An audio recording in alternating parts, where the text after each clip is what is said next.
아멘. 감사합니다.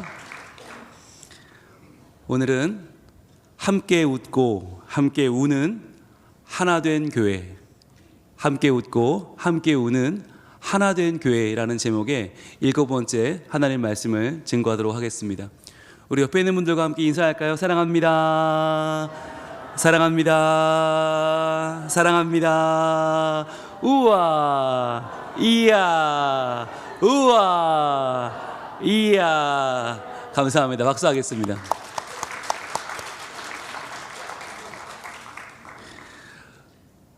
우리가 지난주에 함께 웃고 함께 우는 것이 예수님에게 어떤 의미가 있었나라고 하는 것을 알아봤어요. 예수님이 혼자서 세상을 능히 구원하실 수 있는데 왜 굳이 제자들을 부르셔서 3년 동안 고생하시고 마지막에 다 도망가고 부인하고 팔아먹고, 이게 인간적으로 보면 예수님이 실패하신 거 아닌가. 함께 웃고 함께 울자고 아무리 얘기해도 제자들은 다 제 갈 길로 가버렸어요. 그러면 예수님은 실패했나? 그게 아니라고 했죠. 우리가 지난주에 예수님이 십자가를 이기신 힘이 무엇인지를 함께 나눴는데 한번 띄워주시죠. 같이 한번 읽겠습니다. 시작. 예수님이 십자가를 이기신 힘은 마지막 심판날에 함께 웃고 함께 우는 감격을 바라봄이었다. 아멘. 바로 이러한 것이었어요. 예수님께서 이 땅에서 함께 웃고 함께 우는 그냥 친목단체를 만든 것이 아니라 이 땅에서 제자들에게 나누어 주신 하늘 소망, 하나님 나라의 더 깊은 의미는 무엇이었냐면 바로 십자가를 넘어서, 부활 넘어서 우리가 하나님 앞에 섰을 때 그 하나님 앞에서 받는 구원, 그 구원의 자리, 어린 양의 혼인잔치에서 우리의 옛 모습은 다 벗겨지고 새로운 의의 옷을 입을 때에 그 기쁨과 감격을 함께 나누는 그 자리를 바라보셨다라고 했죠. 그래서 우리가 주님 앞에서 누리는 마지막 때의 그 감격, 함께 웃고 함께 우는 그 감격을 바라보면 뭘 할 수 있냐면 이 땅에서의 삶을 견뎌낼 수 있어요. 이 땅에서의 아유, 내가 저런 사람이랑 같이 살아야 되나? 아, 내가 저런 사람 얼굴을 보면서 신앙생활을 해야 되나? 네, 해야 돼요. 왜냐하면 이 땅에서의 삶이 다가 아니고 우리가 주님 앞에서 만나 함께 감격하며 기뻐 얼싸안는 그 시간이 반드시 올 것이기 때문입니다. 여러분, 그래서 우리가 신앙생활을 하면서 좀 전에 우리 집사님 기도해 주셨지만 나와 친해서 가까운 게 아니라, 나와 맞아서 같이 웃는 게 아니라 우리가 서로 저 성도와 저 가족과 저 형제와 저 자매와 마지막 주님 앞에 서는 그날에 주님 주신 감격을 함께 웃고 함께 울 그날까지 함께 갈 것을 우리 바라보면서 그날에 함께 누릴 그 은혜를 우리 미리 바라보는 우리 모두가 되길 축복합니다. 자, 그럼 이제 오늘은 7번째 시간인데 과연 그러면 우리가 함께 웃고 함께 우는 것이 그러면 그날에는 필요하겠지만 지금은 왜 필요한가 하는 거죠. 지금 왜 필요할까? 우리가 함께 읽어봅니다. 시작. 함께 웃고 함께 우는 것은 구원받은 우리의 마땅한 신앙 고백이다. 아멘. 함께 웃고 함께 우는 것은 구원받은 우리의 마땅한 신앙 고백이다. 여러분, 이것이 오늘의 핵심이에요. 여러분, 함께 웃자, 함께 울자, 기뻐하자, 울어주자, 그냥 한번 웃어주고 울어주자가 아니에요. 이것은 구원받은 자라면 누구나 이 땅에서 행해야 될 마땅한 신앙 고백이다. 여러분, 함께 웃는 게 예배예요. 함께 우는 게 예배예요. 예배가 뭐냐면 우리가 함께 모여서 우리의 속사람을 드러내는 것입니다. 우리가 무엇을 위해 살아가는 사람들인지 우리의 진짜 내면을 서로 고백하고 나누고 함께 서로의 속사람을 바라봐주는 게 예배거든요. 그 예배가 바로 우리의 신앙 고백이다라고 하는 것이죠. 여러분, 요즘은요 속사람을 드러낸다고 하는 것이 굉장히 두려운 시대가 됐어요. 왜냐하면 너무 아픈 사람이 많아요. 너무 상처가 많고 너무 아픔이 많아서 정말 진지하게 우리 한번 얘기해 봅시다 이렇게 말을 들으면 굉장히 겁이 나요. 무슨 얘기를 하려고 그러나. 우리의 아픔을 이겨내지 못하고 그 아픔이 나를 평생토록 지배하는 시대, 때로는 그 아픔 때문에 우리가 견디지 못하고 그 아픔에 눌려 살아가는 이런 시대에 지금 우리는 살고 있죠. 소위 트라우마가 지배하는 시대, 소위 상처가 나를 끌고 가는 삶을 살아가는 사람들이 너무나 많다고 하는 것이에요. 그런데 이렇게 상처와 트라우마가 많은 시대에 우리가 어떻게 하나님을 믿을 수 있을까? 그것은 바로 함께 웃고 함께 울면서 같이 신앙 고백을 쉼없이 반복하는 거예요. 함께 모여서 주일날 함께 웃으며 함께 울며 이 신앙 고백을 드리는 것은 우리가 상처를 이겨내는 믿음 생활을 하는데 너무나 중요합니다. 그래서 우리가 살아가면서 많은 분들이 함께 웃자, 함께 울자 그러면 목사님 저 힘들어요 그러거든요.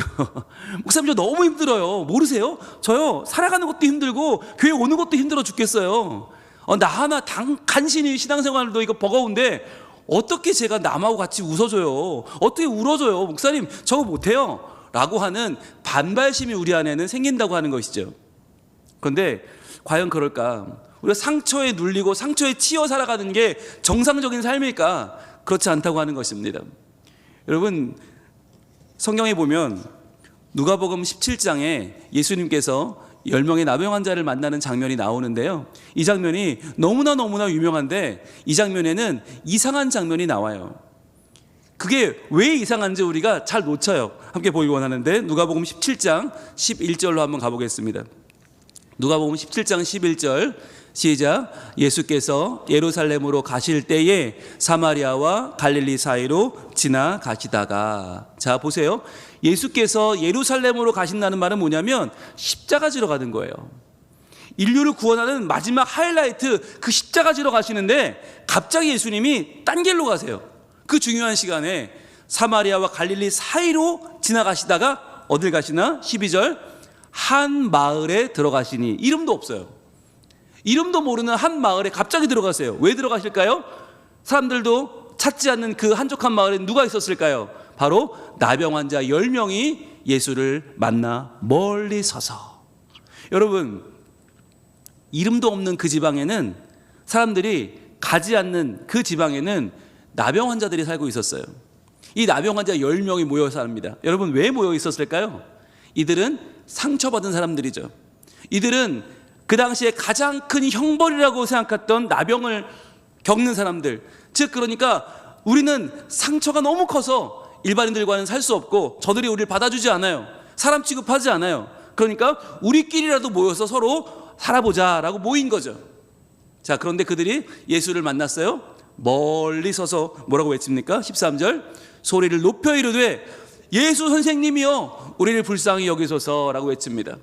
예수 선생님이요 라고 했단 말은 뭐예요? 예수님이 누군지 모른 거예요. 예수님이 하나님의 아들인지 십자가 지러 가시는지 아무도 몰라요. 그런데 사람들이 막 따라가니까 뭔가 좀 이렇게 있어 보이니까 예수 선생님이요 우리를 불쌍히 여기소서, 이 말은 고쳐달라는 얘기가 아니죠. 뭐 달라는 얘기예요? 돈 달라는 얘기예요. 네, 돈이라도 주십시오. 우리 불쌍히 여겨주세요. 우리 그냥 먹을 거라도 좀 주세요. 뭐라도 좀 있으면 주세요 라고 하는 거죠. 자, 그런데 그때 14절 놀라운 일이 벌어집니다. 보시고 이르시되 가서 제사장들에게 너희 몸을 보이라 하셨더니, 자 여러분, 이게 놀라운 게 그 자리에서 뭘 고쳐주거나 한 게 아니에요. 야, 너희들 제일 무시하는 게 누구야? 종교인들이죠. 지들은 깨끗하다고 우리한테 늘 더럽다고 그러거든요. 그러면 그들한테 가서 보여줘. 너희 몸 보여줘. 아니 근데 저희 어떻게 보여줘요? 아니야 내가 너의 주인이야. 가서 빨리 네 몸 보여주고 그들한테서 너 자유함을 빨리 얻어.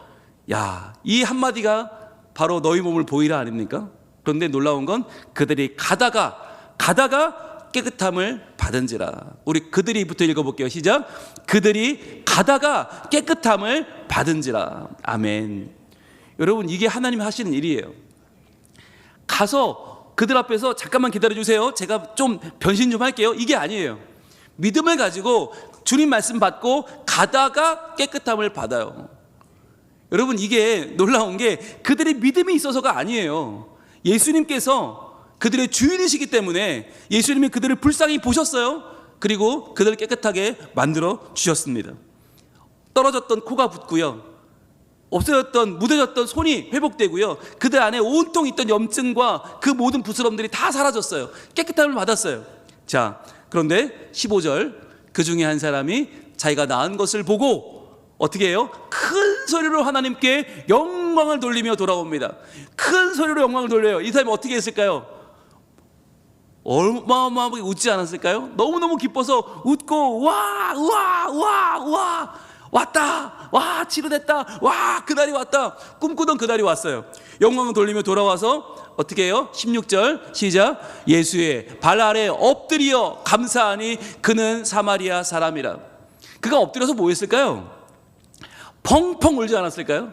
그동안 쌓이고 쌓였던 한과 그 아픔과 상처를 예수님께 다 풀어놓으면서 엉엉 울면서 그 발 아래 엎드려서 눈물로 그 발을 닦으며 감사하지 않았을까요?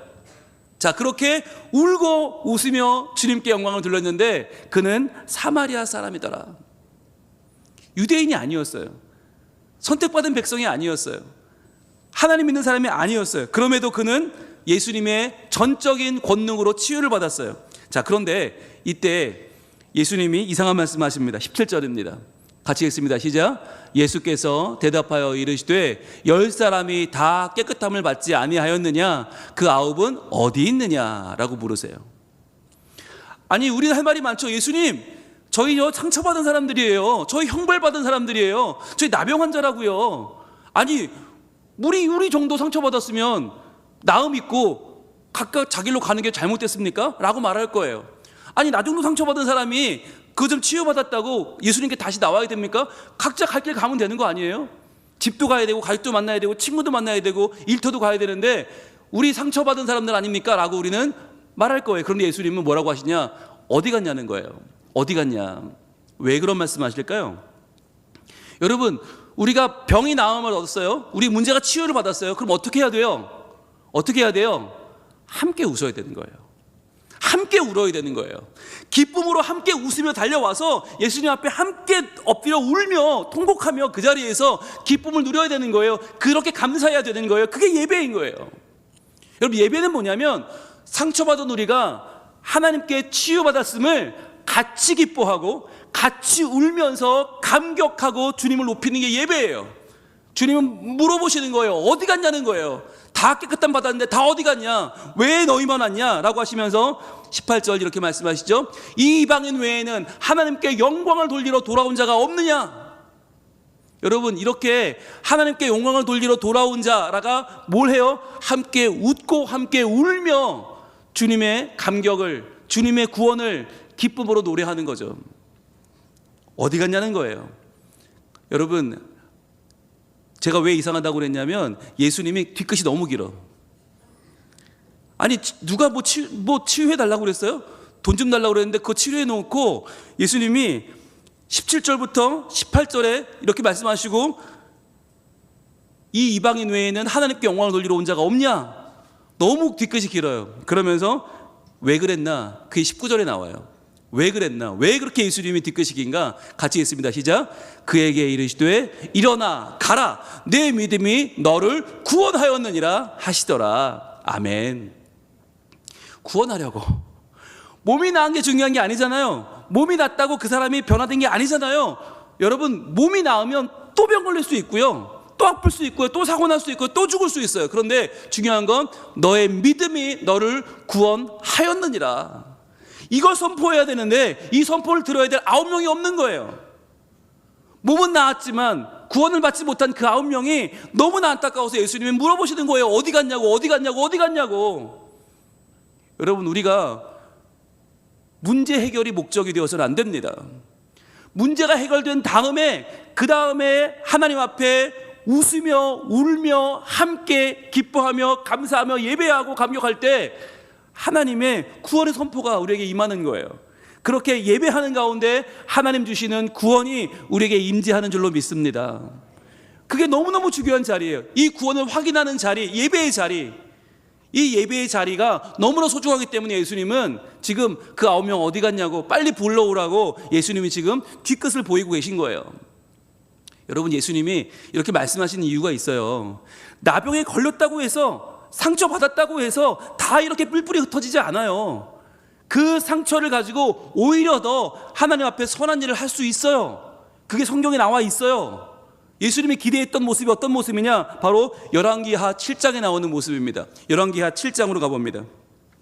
열왕기하 7장 3절에 나병 환자가 또 나옵니다. 같이 한번 읽어볼까요? 시작. 성문 어귀에 나병 환자 4사람이 있더니 그 친구에게 서로 말하되 우리가 어찌하여 여기 앉아서 죽기를 기다리랴. 보세요.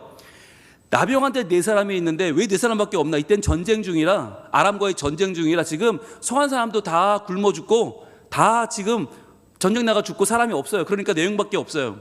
그런데 그 4명이 뭐라고 말하냐? 야, 우리 다 죽게 생겼다. 이 전쟁통에 야, 우리 다 죽을 것 같아. 이렇게 죽느니 차라리 우리 한번 뭐라도 해보자. 4절입니다. 이렇게 이어집니다. 자, 만일 우리가 성읍으로 가자고 말한다면 성읍에는 굶주림이 있으니 우리가 거기서 죽을 것이요. 자, 사람들한테 가면 부정한 것이 왔다고 맞아 죽는 거죠. 만일 우리가 여기서 머무르면 역시 우리가 죽을 것이라. 야, 여기서도 죽는다는 거죠. 자, 그러면 어떻게 할까요? 어떻게 하면 좋을까요? 이렇게 하반절 이어집니다. 그런즉 우리가 가서 아람 군대에게 항복하자. 그들이 우리를 살려두면 살 것이요 우리를 죽이면 죽을 것이라 하고. 자, 방법이 없으니까 여기서 굶어 죽을래? 사람들한테 맞아 죽을래? 아니야. 아람 군대는 적이지만 그래도 우리가 항복하면 살려주면 포로들한테 밥은 줄 거 아니냐. 밥이라도 먹고 살자 우리. 그 사람들은 우리 살려줄 것 같다. 그리고 한번 가보자라고 결정을 합니다. 5절입니다. 아람진으로 가려하여 해 질 무렵에 일어나. 자, 저는 여기서 이게 너무 귀해요. 일어나. 가려하여까지는 우리가 항상 해요. 그런데 일어나지 않고 그냥 포기하잖아요. 근데 이들은 일어났어요. 일어나서 아람 진영 끝에 이르러서 본즉 그곳에 한 사람도 없으니. 지금 아람 사람들이 포위해서 이스라엘 백성이 다 죽게 생겼는데 가보니까 아무도 없는 거예요. 왜 없나? 6절입니다. 이는 주께서 아람 군대로 병거 소리와 말소리와 큰 군대 소리를 듣게 하셨으므로. 실제는 없어요. 실체가 없는데 듣게 하신 거예요. 하나님이 그들의 귀에 들리게 하셨어요. 자, 그걸 병거 소리, 말소리, 군대의 소리를 듣게 해서 아람 사람들이 서로 말하기를 뭐라고 했느냐? 이렇게 말합니다. 이스라엘 왕이 우리를 치료하여 햇사람의 왕들과 애굽 왕들에게 값을 주고 그들을 우리에게 오게 하였다 하고. 자, 착각을 한 거죠. 오해를 한 거죠. 근데 여러분, 근데 오해는 항상 구체적으로 합니다. 신기해. 누가 왔어가 아니야. 이스라엘 왕이 우리를 치려고 햇사람들의 왕들과 애굽 왕들에게 값을 주고 그들을 우리에게 오게 했구나. 굉장히 선명하고 구체적인 유언비어가 퍼지기 시작한 거예요. 놀랍죠? 여러분, 이게 말이 안 되는 가짜 뉴스는 항상 구체적이야. 예, 누가 누구를 만나서 뭐 어떻게 했고 이런 소문이 쫙 퍼진 거예요. 퍼지니까 어떻게 돼요? 7절입니다. 이렇게 이어집니다. 해질 무렵에 일어나서 도망하되 그 장막과 말과 나귀를 버리고 진영을 그대로 두고 목숨을 위하여 도망하였습니다. 기적이 일어난 거죠. 기적이. 아람이 이제 한번 공격 앞으로 하면 이스라엘은 끝나는 거예요. 그런데 그들이 실체가 없는 이야기를 듣고 그 소리를 듣고 놀라서 다 도망쳐 버렸어요. 다 놔두고 도망쳐 버렸어요. 완전히 그들이 다 놓고 가버린 거예요. 그러니까 8절입니다. 그 나병 환자들이 진영 끝에 이르자 한 장막에 들어가서 뭐해요? 먹고 마시고. 자, 얼마나 오래 굶었는지 몰라요. 그런데 거기 가서 그들이 버리고 간 걸 먹고 마시고 거기서 은과 금과 의복을 가지고 가서 감추고, 너무너무 막 기쁘니까 가서 막 감춰. 다시 와서 다른 장막에 들어가 거기서도 가지고 가서 감추니라. 자, 이게 뭐예요? 바로 그들에게 회복의 날이 임한 거예요. 그들에게 구원의 날이 임한 거예요. 굶어 죽을 뻔했는데 먹을 것도 많고 마실 것도 많고 게다가 금, 은, 보화까지 버리고 간 게 너무 많으니까 그들이 와 얼마나 좋았을까요? 자, 그런데 그때의 9절입니다. 놀라운 건 9절입니다. 나병 환자들이 그 친구에게 말하되, 서로 말하되, 읽어볼게요. 시작. 우리가 이렇게 해서는 아니 되겠도다. 오늘은 아름다운 소식이 있는 날이거든 우리가 침묵하고 있도다. 여러분, 이게 놀라운 거예요. 이 4명의 나병 환자가 놀라운 것은 얼마나 상처 많았겠어요. 얼마나 욕을 먹고 얼마나 돌 맞고 얼마나 비난받는 사람들이었는데도 불구하고 우리가 이렇게 해서는 안 된다는 거예요. 우리끼리만 좋아해서는 안 된다. 오늘은 아름다운 소식이 있는 날이거늘, 자, 아람 사람들이 도망쳤어요. 우리가 살게 되었어요. 살 길이 열렸어요. 이제 먹을 게 풍성하고 금과 은이 있어요. 자, 그런데 우리가 침묵하고 있도다. 침묵이란 말은 무엇입니까? 같이 웃지 않는 겁니다. 같이 울지 않는 겁니다. 이 기쁨의 소식 가운데 침묵하고 있는 것은 죄라는 거예요. 이러면 안 돼. 그러면서 뭐라고 말해요? 하반절 이렇게 이어집니다. 시작. 만일 밝은 아침까지 기다리면 벌이 우리에게 미칠지니 이제 떠나 왕궁에 가서 알리자 하고. 여러분, 이게 핵심이에요. 만일 밝은 아침까지 우리가 이렇게 기다리고 있으면 벌이 우리에게 미칠 것이다. 여러분, 패리 있는 분들은 한번 읽어보세요. 벌이 우리에게 미칠지니. 이게 이들의 유일한 변화였어요. 아까 본 누가복음에 나온 10명의 문득 그 나병 환자와 이들이 달랐던 이유는 뭐냐? 벌이 우리에게 미칠 것이다. 이 말은 뭐예요? 우리를 벌하시는 하나님이 있다는 걸 믿은 거예요. 여러분, 하나님을 믿지 않으면 우리가 혼자 이거 다 먹어도 돼요. 다 가져도 돼요. 우리끼리 그냥 신나게 잔치하고 우리끼리 끝내도 돼요. 그런데 너 그러면 벌 받아. 왜? 하나님이 계시니까. 여러분, 다른 나병 환자들은 누가복음에 어땠어요? 우린 벌 이미 받았어요. 나병이 벌이잖아요. 하나님 계시다면 우리 이럴 수 있어요? 우리 벌 받았어요. 하나님, 우리 벌 주는 하나님 필요 없어요. 누가복음의 나병 환자들은 그렇게 말했지만 열왕기하의 이 나병 환자들은 뭐라고 말해요? 우리 벌 받지 않았어요. 아직 벌 받지 않았어요. 왜? 하나님, 그분이 벌을 주시는데 그분은 나를 버리지 않았어요. 그래서 우리는 이런 기쁜 날을 얻었어요. 그러나 여기서 우리가 침묵한다면 우리는 진짜 벌을 받을 것이다. 우리가 함께 웃지 않고 함께 울지 않는다면, 이 기쁨의 소식을 우리끼리 말고 여기서 끝난다면 우리에게 큰 벌이 임할 것이다 라고 하면서 뭐라고 말해요? 이제 떠나 왕궁에 가서 알리자 하고. 여러분, 알리면 어떻게 될까요? 알리면 누가 고맙다고 할까요? 일단 첫째, 나병 환자 말을 믿지 않겠죠. 그들의 말을 듣지도 않겠죠. 그리고 듣는다고 해도 그들에게 포상금을 주거나 그들에게 그래, 너희가 먼저 발견했으니까 좀 더 먹어라, 좀 더 나눠라, 아무도 안 그럴걸요? 어디서 부정한 것들이 우리한테 니들이 뭔데라고 할걸요? 또 상처받을걸요? 그럼에도 불구하고 그들은 나아갑니다. 10절입니다. 이렇게 말합니다. 가서, 시작. 가서 성읍 문지기를 불러 그들에게 말하여 이르되 우리가 아람 진에 이르러서 보니 거기에 한 사람도 없고 사람의 소리도 없고 오직 말과 나귀만 메어 있고 장막들이 그대로 있더이다 하는지라. 아멘. 여러분, 이 날이 이스라엘의 회복의 날이 되었습니다. 이스라엘의 축제의 날이 되었습니다. 죽음을 기다리던 그들이 다시 한번 회복되고 살아나고 다시 한번 하나님의 은혜를 입는 날이 되었습니다. 어떻게 해요? 바로 이들이 함께 웃고 함께 우는 것을 선택했기 때문이에요. 여러분, 우리가 상처를 이겨내는 믿음이 되기 위해서는 어떻게 해야 되는가? 바로 나에게 주신 하나님의 회복의 은총을 바라보아야만 합니다. 그 회복이 어떻게 해요? 십자가예요. 십자가. 여러분, 십자가는요, 우리한테 먹을 것 좀 더 주신 게 아니에요.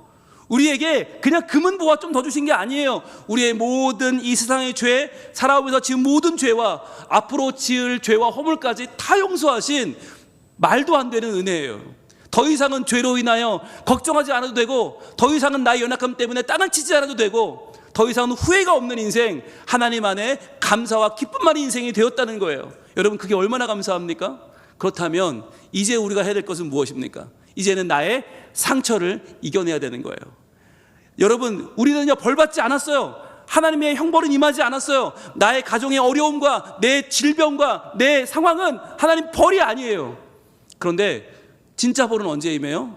우리가 하나님께 받은 은혜를 잊어버리는 순간 우리에겐 벌이 임할 것이에요. 함께 웃지 않고 함께 울지 않고 함께 예배하지 않고 함께 감격을 누리지 않는다면 여러분, 우리에게는 하나님의 벌이 임할 것이에요.